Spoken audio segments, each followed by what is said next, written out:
नमस्कार। आज हम पढ़ रहे हैं मुंशी प्रेमचंद्र जी की कहानी धोखा।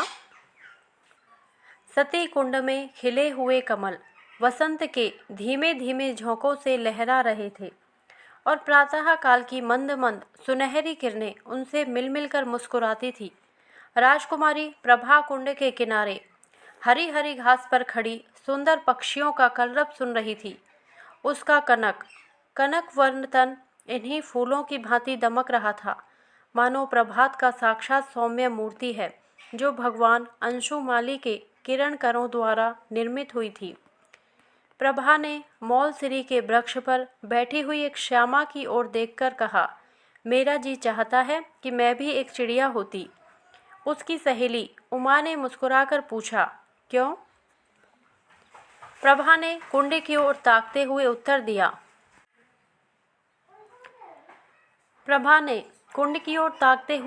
दिया। वृक्ष की हरी भरी डालियों पर बैठी हुई चहचहाती मेरे कलरव से सारा बाग गूंज उठता। उमा ने छेड़कर कहा, नौगढ़ की रानी ऐसी कितनी ही पक्षियों का गाना जब चाहे सुन सकती है। प्रभा ने संकुचित होकर कहा, मुझे नौगढ़ की रानी बनने की अभिलाषा नहीं है। मेरे लिए किसी नदी का सुनसान किनारा चाहिए, एक वीणा और ऐसी ही सुंदर सुहावने पक्षियों के संगीत की मधुर ध्वनि में मेरे लिए सारे संसार का ऐश्वर्य भरा हुआ है। प्रभा का संगीत पर अपरिमित प्रेम था। वह बहुधा ऐसे ही सुख स्वप्न देखा करती थी। उमा उत्तर देना ही चाहती थी कि इतने में बाहर से किसी के गाने की आवाज़ आई, कर गए थोड़े दिन की प्रीति। प्रभा ने एकाग्र मन होकर सुना और अधीर होकर कहा, बहन, इस वाणी में जादू है, मुझसे अब बिना सुने नहीं रहा जाता। इसे भीतर बुला लाओ। उस पर भी गीत का जादू असर कर रहा था।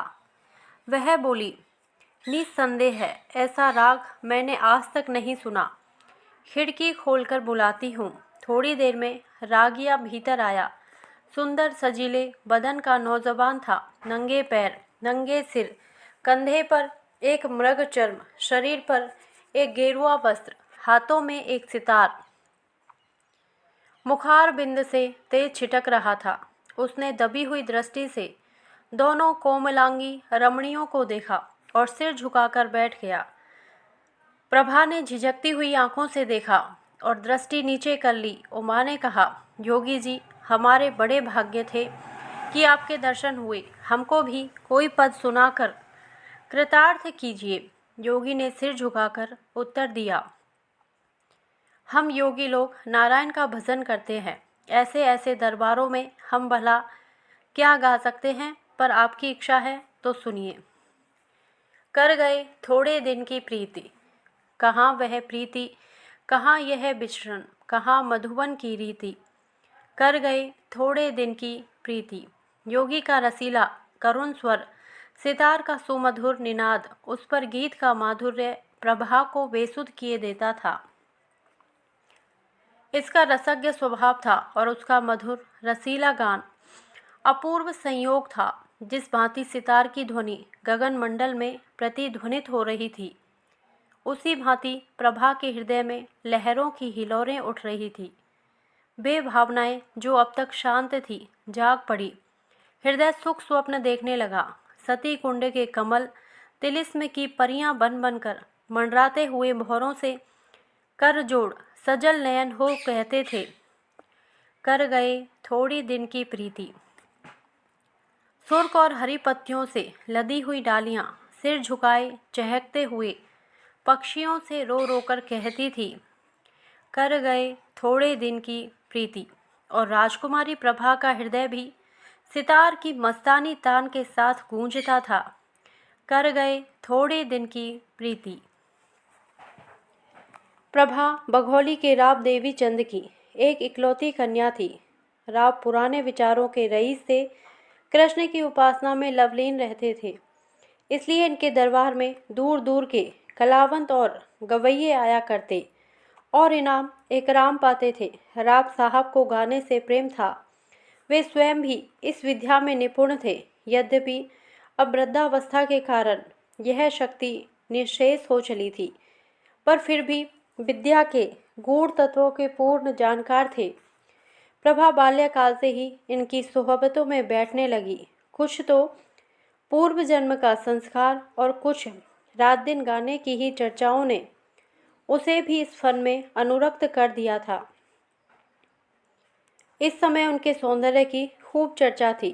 राव साहब ने नौगढ़ के नवयुवक और सुशील राजा हरिश्चंद्र से उसकी शादी तजवीज़ की थी। उभय पक्ष में तैयारियां हो रही थी। राजा हरिश्चंद्र मेयो कॉलेज अजमेर के विद्यार्थी और नई रोशनी के भक्त थे। उनकी आकांक्षा थी कि उन्हें एक बार राजकुमारी प्रभा से साक्षात्कार होने और प्रेमालाप करने का अवसर दिया जाए, किंतु राव साहब इस प्रथा को दूषित समझते थे। प्रभा राजा हरिश्चंद्र के नवीन विचारों की चर्चा सुनकर इस संबंध से बहुत संतुष्ट न थी, पर जब से उसने इस प्रेम में युवा योगी का गाना सुना था, तब से तो वह उसी के ध्यान में डूबी रहती। उमा उसकी सहेली थी। इन दोनों के बीच कोई पर्दा न था, परंतु इस भेद को प्रभा ने उससे भी गुप्त रखा। उमा उसके स्वभाव से परिचित थी, ताड़ गई, परंतु उसने उपदेश करके इस अग्नि को भड़काना उचित न समझा। उसने सोचा कि थोड़े दिनों में यह अग्नि आप से आप शांत हो जाएगी। ऐसी लालसाओं का अंत प्राय इसी तरह हो जाया करता है, किंतु उसका अनुमान गलत सिद्ध हुआ।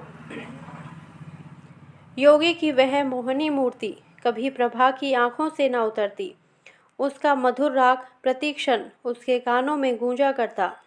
उसी कुंड के किनारे वह सिर झुकाए सारे दिन बैठी रहती थी।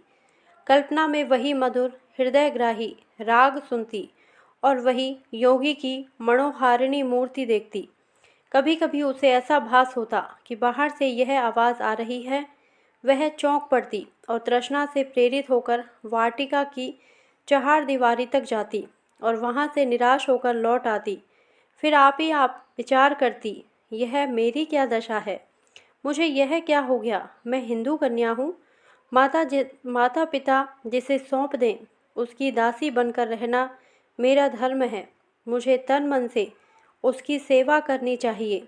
किसी अन्य पुरुष का ध्यान तक मन में लाना मेरे लिए पाप है। आहा, यह कलुषित हृदय लेकर मैं किस मुंह से पति के पास जाऊंगी। इन कानों से क्यों कर प्रणय की बातें सुन सकूंगी, जो मेरे लिए व्यंग से भी अधिक कर्ण कटु होंगी। इन पापी नेत्रों से वह प्यारी प्यारी चितवन कैसे देख सकूंगी, जो मेरे लिए वज्र से भी हृदय भेदी होगी। इस गले में वे मृदुल प्रेम बाहु पड़ेंगे, जो लोह दंड से भी अधिक भारी और कठोर होंगे। प्यारे, तुम मेरे हृदय मंदिर से निकल जाओ। यह स्थान तुम्हारे योग्य नहीं।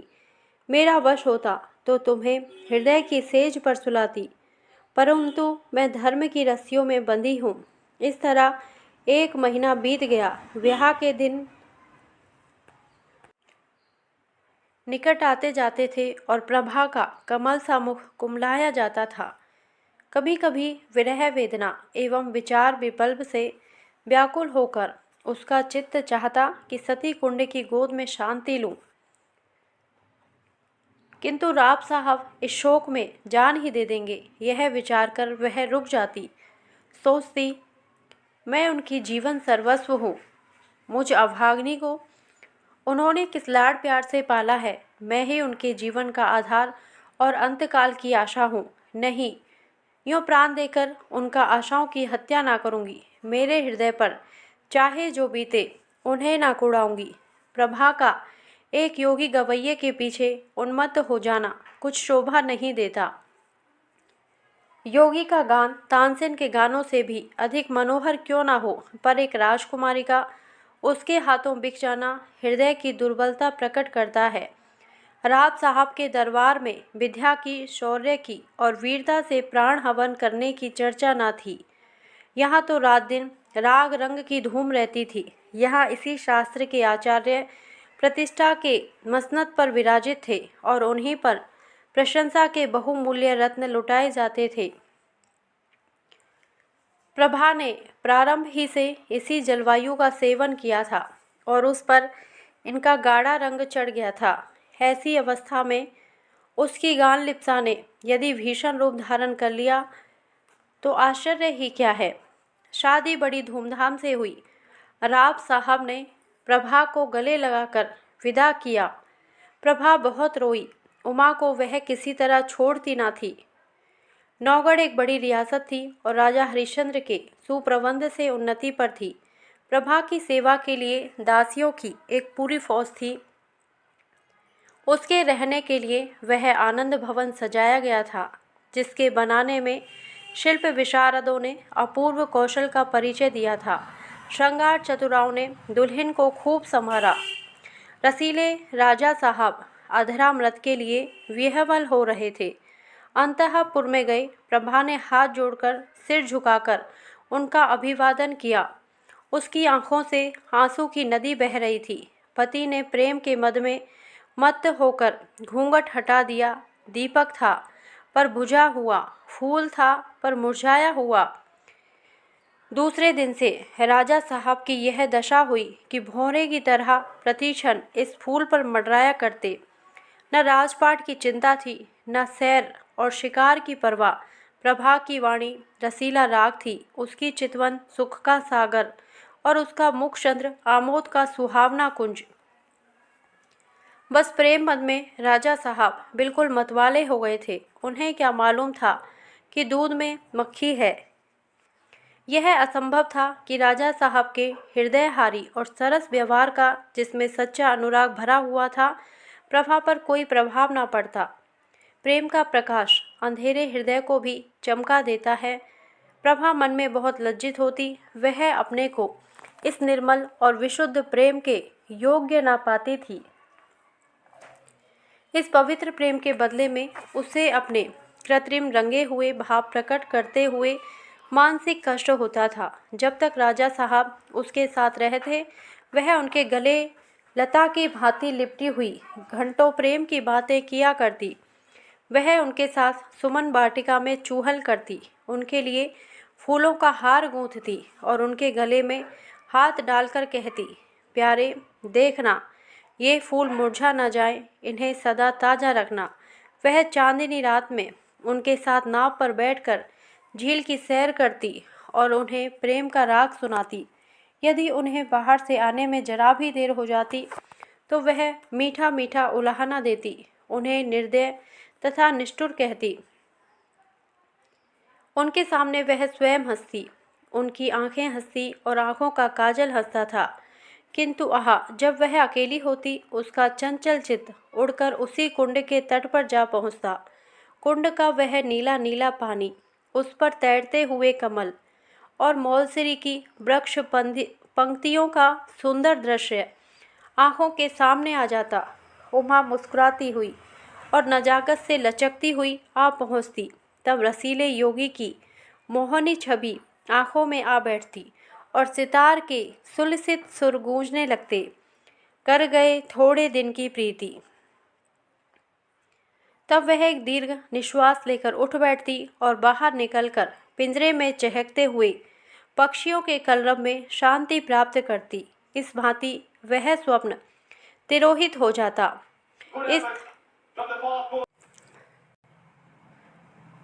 इस तरह कई महीने बीत गए। एक दिन राजा हरिश्चंद्र प्रभा को अपनी चित्रशाला में ले गए। उसके प्रथम भाग में ऐतिहासिक चित्र थे। सामने ही शूरवीर महाराणा प्रताप सिंह का चित्र नजर आया। मुखारविंद से वीरता की ज्योति स्फुटित हो रही थी।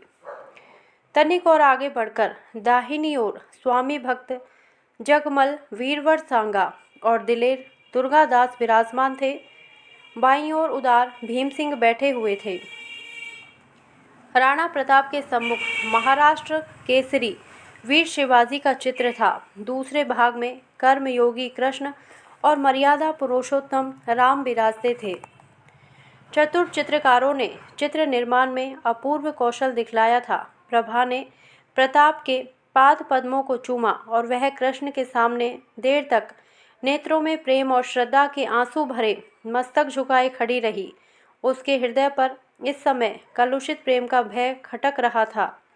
उसे मालूम होता था कि यह उन महापुरुषों के चित्र नहीं, उनकी पवित्र आत्माएं हैं। उन्हीं के चरित्र से भारतवर्ष का इतिहास गौरवान्वित है। वे भारत के बहुमूल्य जातीय रत्न, उच्च कोटि के जातीय स्मारक और गगनभेदी जातीय तुमुल ध्वनि हैं।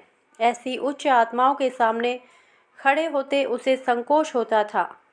आगे बढ़ी, दूसरा भाग सामने आया। यहाँ ज्ञान में बुद्ध योग साधना में बैठे हुए देख पड़े। उनके दाहिनी ओर शास्त्राज्ञ शंकर थे और दार्शनिक दयानंद। एक और शांति पथगामी कबीर और भक्त रामदास यथा योग्य खड़े थे। एक दीवार पर गुरु गोविंद अपने देश और जाति पर बलि चढ़ाने वाले दोनों बच्चों के साथ विराजमान थे। दूसरी दीवार पर वेदांत की ज्योति फैलाने वाले स्वामी रामतीर्थ और विवेकानंद विराजमान थे। चित्रकारों की योग्यता एक अवयव से टपकती थी। प्रभा ने इनके चरणों पर मस्तक टेका। वह उनके सामने सिर न उठा सकी। उसे अनुभव होता था कि उनकी दिव्य आंखें उसके दूषित हृदय में चुभी जाती हैं। इसके बाद तीसरा भाग आया। यह प्रतिभाशाली कवियों की सभा थी।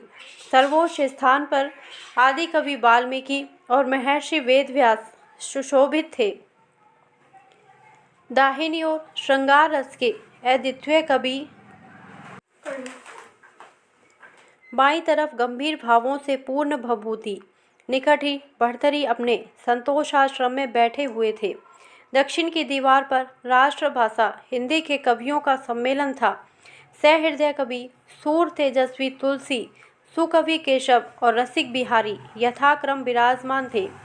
सूरदास से प्रभा का आघात प्रेम था। वह समीप जाकर उनके चरणों पर मस्तक रखना ही चाहती थी कि अकस्मात उन्हीं चरणों के सम्मुख सिर झुकाए उसे एक छोटा सा चित्र दिख पड़ा।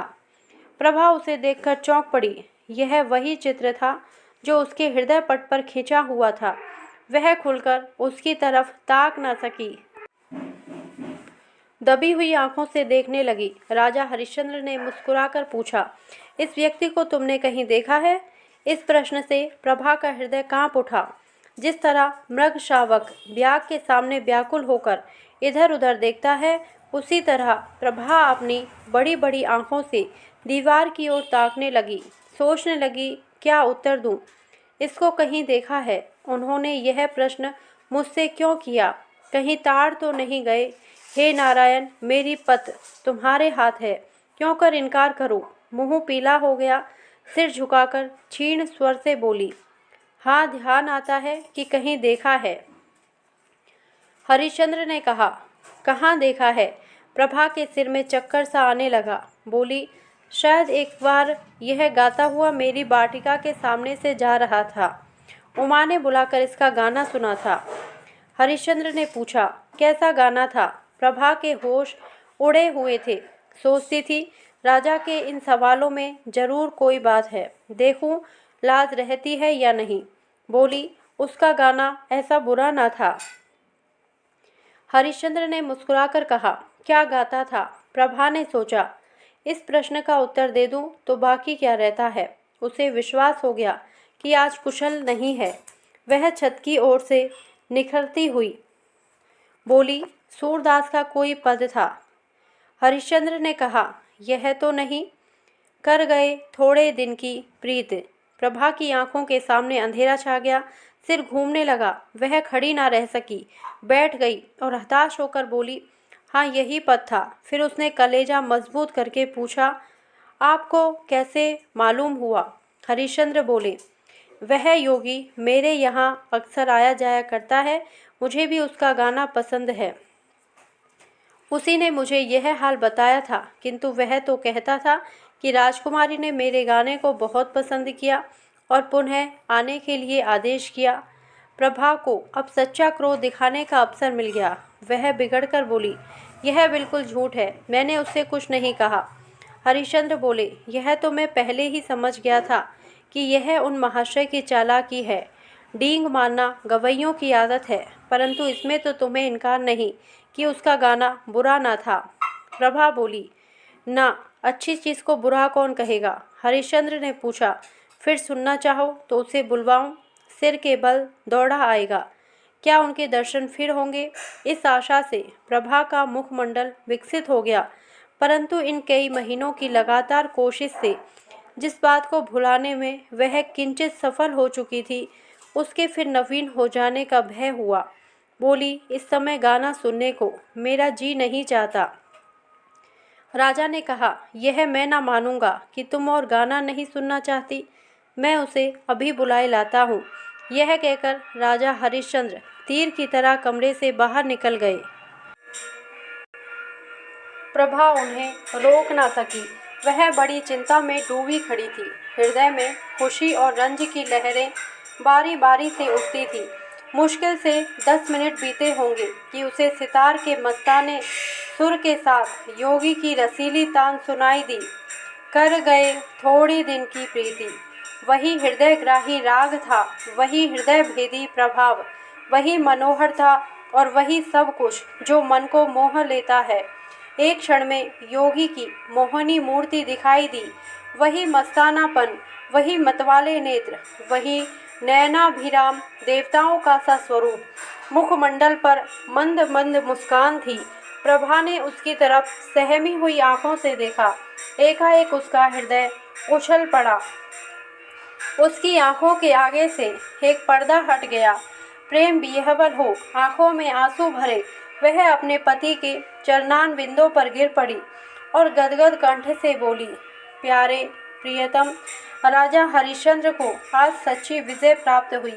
उन्होंने प्रभा को उठाकर छाती से लगा लिया। दोनों आज एक प्राण हो गए। राजा हरिश्चंद्र ने कहा, जानती हो मैंने यह स्वांग क्यों रचा था? गाने का मुझे सदा से व्यसन है और सुना है तुम्हें भी इसका शौक है। तुम्हें अपना हृदय भेंट करने से प्रथम एक बार तुम्हारा दर्शन करना आवश्यक प्रतीत हुआ और उसके लिए सबसे सुगम उपाय यही सूझ पड़ा। प्रभा ने अनुराग से देखकर कहा, योगी बनकर तुमने जो कुछ पा लिया वह राजा रहकर कदापि ना पा सकते। अब तुम मेरे पति हो और प्रियतम भी हो, पर तुमने मुझे बड़ा धोखा दिया और मेरी आत्मा को कलंकित किया। इसका उत्तरदाता कौन होगा? धन्यवाद। यदि आपको यह कहानी अच्छी लगी हो तो प्लीज़ मेरी वीडियो को लाइक करें, शेयर करें और मेरे चैनल को सब्सक्राइब करें। Thank you.